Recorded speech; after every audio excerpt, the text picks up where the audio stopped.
I've noticed something a little troubling. There's not a lot of really good used MacBooks for sale on eBay anymore. There, I said it. And I'm a guy who built my entire YouTube channel basically by poking around on eBay. I've bought all sorts of stuff on eBay, from legitimate repair projects to MacBooks that have been absolutely obliterated. Heck, the iMac Pro that I used as my primary editing machine for all the videos on this channel for nearly 3 years was purchased at an eBay auction. I was the only bidder and I got a outrageously good deal. And it's not that I'm not looking anymore, it's that I think something changed on eBay, especially with the launch of Apple Silicon.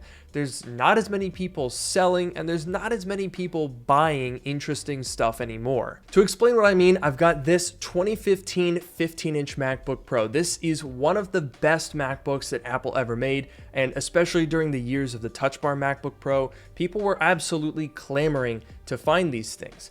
However, nowadays, it's a little bit harder. If we go up on eBay here and we filter by the GPU, where is it? There it is, GPU, and then we want to go for the AMD Radeon R9 M370X. So that's the dual graphics configuration of this 15-inch MacBook Pro. But as we scroll through here, we can start to see a bit of a pattern here. If you want to buy one of these things for less than $300, for the most part, they're going to be a little bit worn out. So here's one, well actually this is a terrible example because they don't have any pictures. So in today's video, we're going to unpack the issue with buying a used Mac on eBay. We'll go through why some deals are bad, some scammy listings to watch out for, and more. But first, let's get a quick word from today's video sponsor.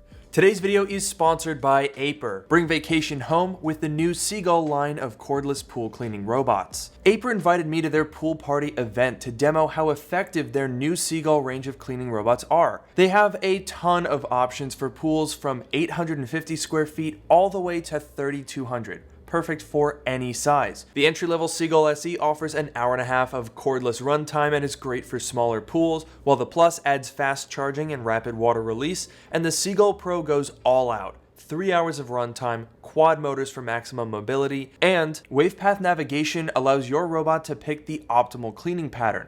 And it can even climb up the walls and stairs of your pool to clean those too. With a range of models starting at under $200, there's something for every type of pool. So a big thanks to Aper for inviting me out here to take a look at these products. It was a ton of fun, and if you want to learn more, check out the links in the description below. And now let's get back to the video. So here's one for $200, and if this were a nice machine, I would say that's a pretty decent deal. But if we click on it, you'll notice that we have a bunch of keycaps where the paint is chipping off. The charger's pretty worn out, but that doesn't really matter. And they are weirdly not showing very much about the display.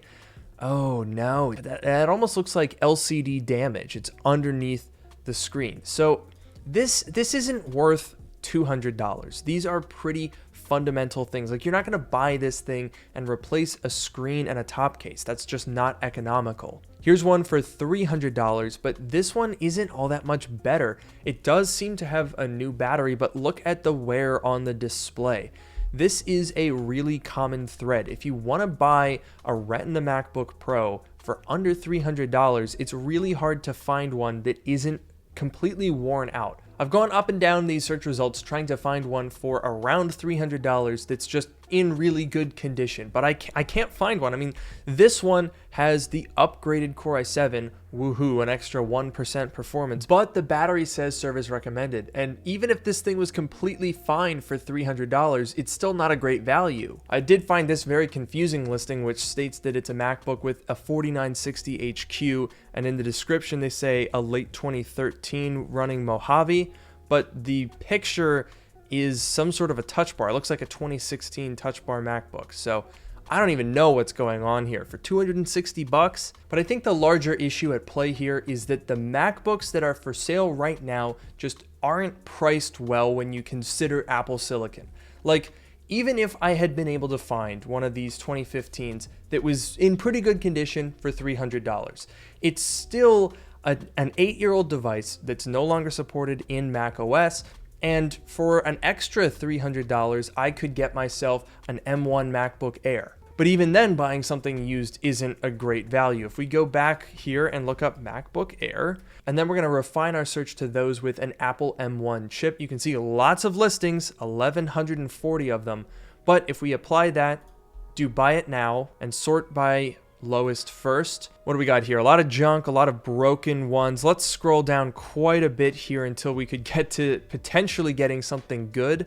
Okay, here's one for $500, 91% battery capacity. What the heck is that? Has a display or graphics card issue? The artifacts are mostly visible on dark colors, light colors displayed interlaced. For $500, we're getting something out of warranty with a nebulous graphical issue? That's not a good deal. That's not a good deal at all. This is the first listing that seems to be moderately functional. We've got $550, but the condition is listed as moderate with heavy signs of use. And for $550, I mean, it's not that much more to buy one refurbished. Within 5 seconds of searching on Amazon, I was able to find this M1 MacBook Air for $704 in excellent condition, renewed. And this does have a little bit more cachet to it because you're buying it on Amazon and you know that you're gonna have the support of a larger company. Or at least you know that this company isn't actively trying to scam you, which is something that you do have to watch out for still on eBay. Granted, things have gotten a little bit better than they used to be, but there are still a lot of eBay listings like this one that just make my blood boil. So what do we have here? Well, first of all, this is listed as a 15-inch Retina MacBook Pro with a turbo i7 and a warranty. They say 3 years for $389. We got some classic scammy eBay company listing photos where they really try to glam it up and they have a sticker on their wall. But where things get worse is down here in the description. This just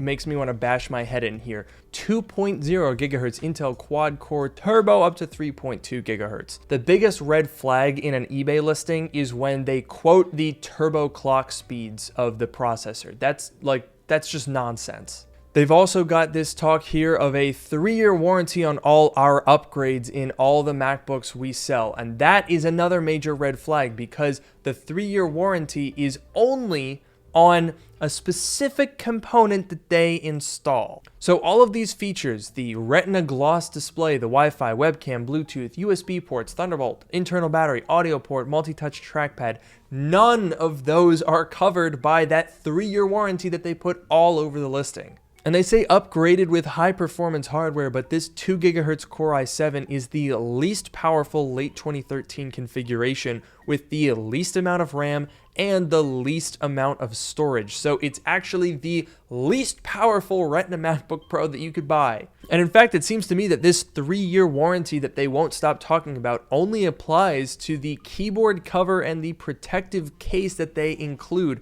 The rest of the machine, as said in small text at the very, very bottom, is only a 1-year warranty. And I should mention that any warranty that you would be able to find from a seller like this is dubious at best because it's all going to be subject to their approval. If your MacBook just dies, they could very easily just say that you used it wrong and you're out of luck. Gosh, look at all of these listings and they will not stop talking about that 3-year warranty and that turbo i7. Oh, it makes my brain hurt. But the problem is that these prices really aren't a good value. I would not spend $400 on a 10-year-old MacBook Pro, but when the alternative is you spend $300 on an 8-year-old MacBook Pro and it's in not very good condition, I mean, they're not exactly compelling deals out here. And the same frankly goes for the 4 parts listings. I mean, it's hard to find 2013 MacBook Pros for less than,